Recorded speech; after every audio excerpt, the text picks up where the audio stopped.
Dear students and viewers, Assalamu alaikum. Today our topic is simple pendulum.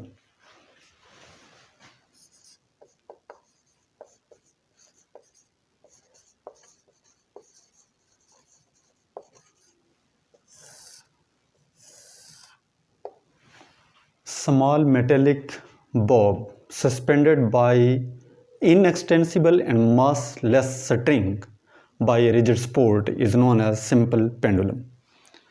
हमारे पास एक rigid support है और उसके साथ हम स्ट्रिंग की मदद से एक स्मॉल मेटेलिक बॉब को सस्पेंड कर देते हैं और स्ट्रिंग की ये प्रॉपर्टी है कि इनएक्सटेंसिबल और मासलेस हो।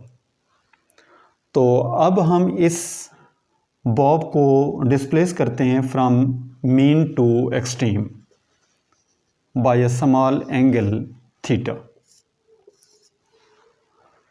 और ये मीन टू एक्सट्रीम जो डिस्प्लेसमेंट ट्रेवल कर रहा है वो हमारे पास उसका एम्पलीट्यूड है जिसको हम एक्स नॉट से रिप्रेजेंट करते हैं, लेकिन यहाँ पे जो डिस्प्लेसमेंट है इंस्टेंटेनियस उसको हम एक्स से रिप्रेजेंट करेंगे। अब हमारे पास जब हम इस बॉडी को रिप्लेस करते हैं, यहाँ पर मीन पोजीशन पे था, इसको हम लेके जाते हैं एक्सट्रीम पर, ज़ाहिर है we have to do some work. हमारा जो वर्क है वो एनर्जी की फॉर्म में इसमें स्टोर हो जाता है। It means that the body the bobs possess potential energy. When we release this body this moves towards mean position due to restoring force. और हम लोग जानते हैं कि इस मास स्प्रिंग सिस्टम के ऊपर दो फोर्सेस एक्ट कर रही हैं। एक उसमें एक्ट कर रहे फोर्सेस ऑन सिंपल पेंडुलम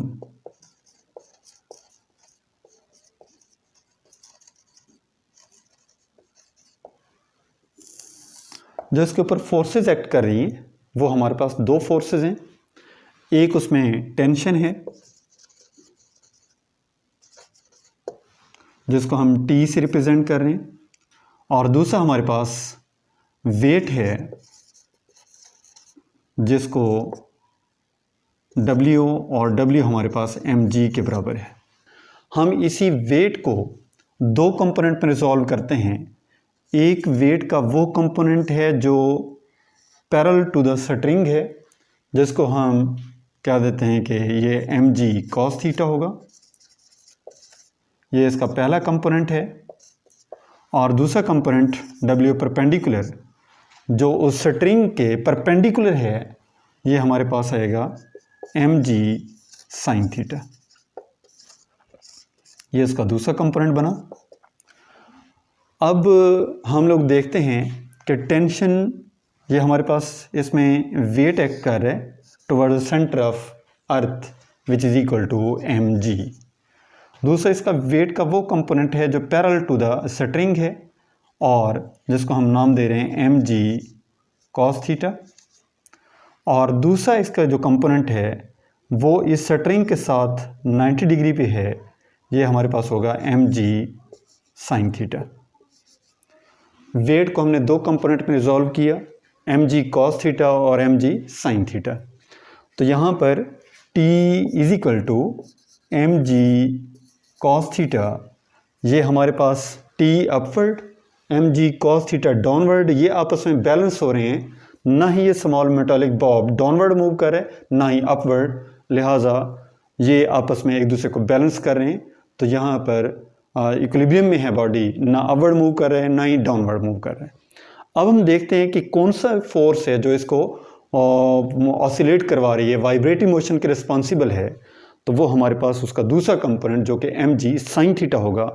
लिहाजा हम कह सकते हैं कि F is equal to minus mg sin theta है। ये वो फोर्स है जो रिस्पॉन्सिबल है इस सिंपल पेंडुलम के लिए टू मूव बैकवर्ड टुवर्ड्स इस mean position, responsible component to move the body from extreme to mean position, और जिसको हम कह सकते हैं restoring force, and it is always directed towards mean position. और ये हमारे पास फोर्स की वैल्यू आ गई, और हम लोग जानते हैं according to Newton second law of motion F is equal to ma is equal to minus mg sine theta. अब यहाँ पर मास से मास कैंसिल होगा तो हमारे पास आ जाएगा a is equal to minus g sine theta. अब हमारे पास ये जो साइन थीटा है वो हम लोग जानते हैं कि परपेंडिकुलर ओवर हाइपोटेनस है। तो अगर इसके मुताबिक देखा जाए, इस थीटा के सामने की जो साइड है ये हमारे पास परपेंडिकुलर होगा, और चूंकि ये एंगल यहाँ पर 90 बन रहा है और इसके सामने की जो साइड है वो हमारे पास हाइपोटेनस है, और ये हमारे पास length of the string L होगा। तो परपेंडिकुलर ओवर हाइपोटेनस ये बन जाएगा x ओवर L। तो लिहाजा लिखा जा सकता है कि a is equal to minus g x over L। तो यहाँ पे हम देख रहे हैं कि a is equal to minus g over L into x. तो यहाँ पे a is equal to minus g over L into x आ रहा है। g हमारे पास ग्रेविटेशन एक्सेलरेशन है और ये भी हमारे पास एक कांस्टेंट वैल्यू है जिसकी वैल्यू 9.8 मीटर पर सेकंड स्क्वायर है, और यहाँ पर L mean length of the string है जिसको हम पहले कह चुके हैं इनएक्सटेंसिबल एंड मासलेस। ज़ाहिर है इसकी लेंथ भी कांस्टेंट रहेगी क्योंकि इनएक्सटेंसिबल है, और जो इसकी डिवीजन आएगी वो भी ज़ाहिर है कांस्टेंट होगी। तो इसका मतलब है acceleration depends upon displacement from mean position. लिहाजा यहाँ पे कहा जा सकता है a is directly proportional to minus x के acceleration of the vibrating body is directly proportional to displacement from mean position and it is always directed towards mean position। और ये बात यहाँ पर प्रूव हो रही है कि सिंपल पेंडुलम की जो मोशन है वो सिंपल हार्मोनिक मोशन है। इक्वेशन नंबर 3 को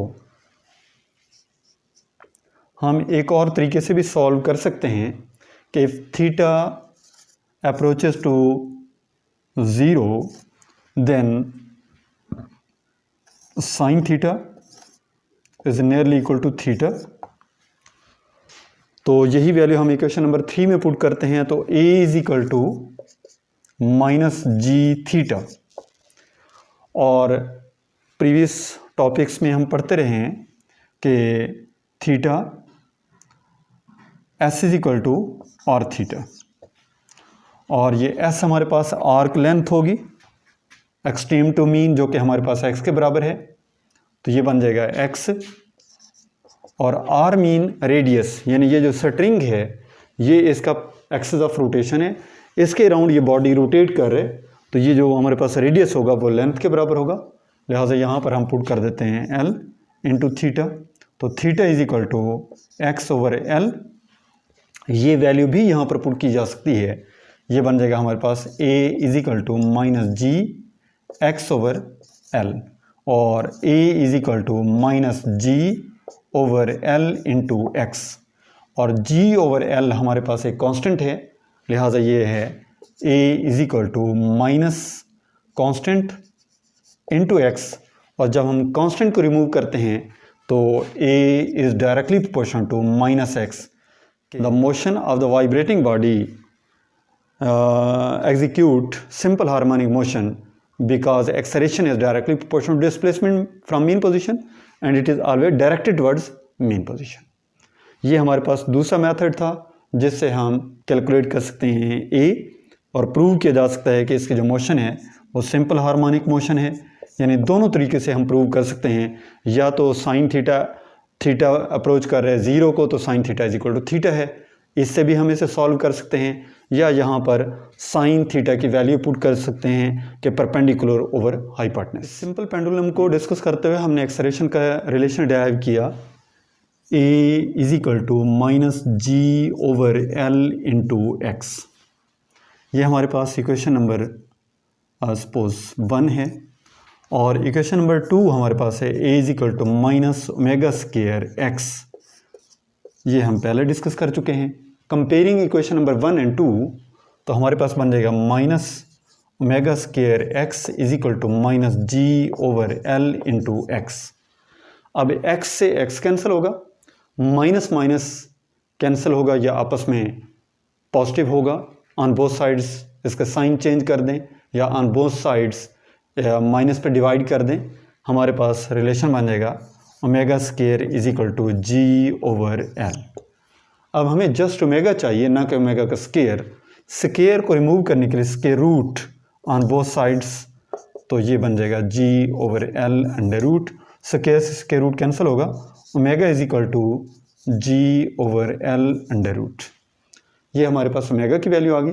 अब अगर हमें टाइम पीरियड कैलकुलेट करना हो तो हमारे पास है omega is equal to 2 pi over T.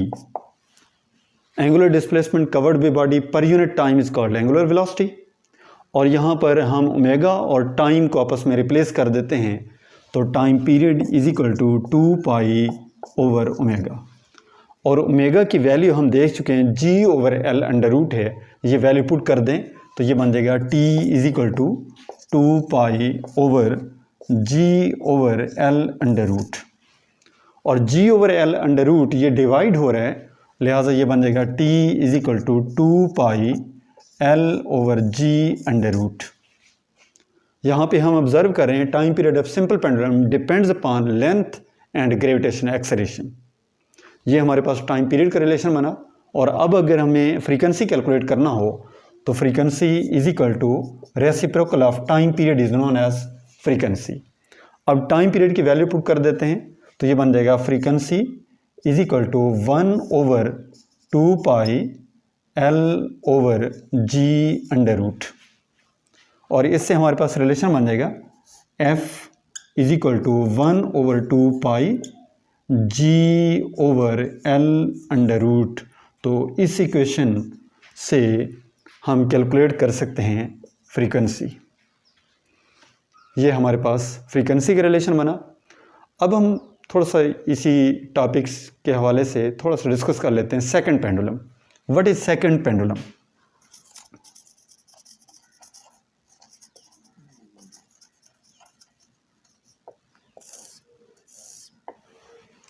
The pendulum having the time period 2 seconds, such pendulum is known as second pendulum. एक ऐसा पेंडुलम जिसका टाइम पीरियड 2 सेकंड के बराबर हो, उस पेंडुलम को हम नाम देते हैं सेकंड पेंडुलम। तो जिसका टाइम पीरियड हमारे पास 2 सेकंड हो, तो ऐसा पेंडुलम सेकंड पेंडुलम कहलाता है। और इसकी जो फ्रीक्वेंसी है हम लोग जानते हैं 1 ओवर टी है, तो f is equal to 1 over 2, यानी इसकी फ्रीक्वेंसी होगी 0.5 हर्ट्ज। ऐसे पेंडुलम को हम नाम देते हैं सेकंड पेंडुलम। मिलते हैं इंशाल्लाह नेक्स्ट वीडियो में, तब तक के लिए अल्लाह हाफिज़। Thank you.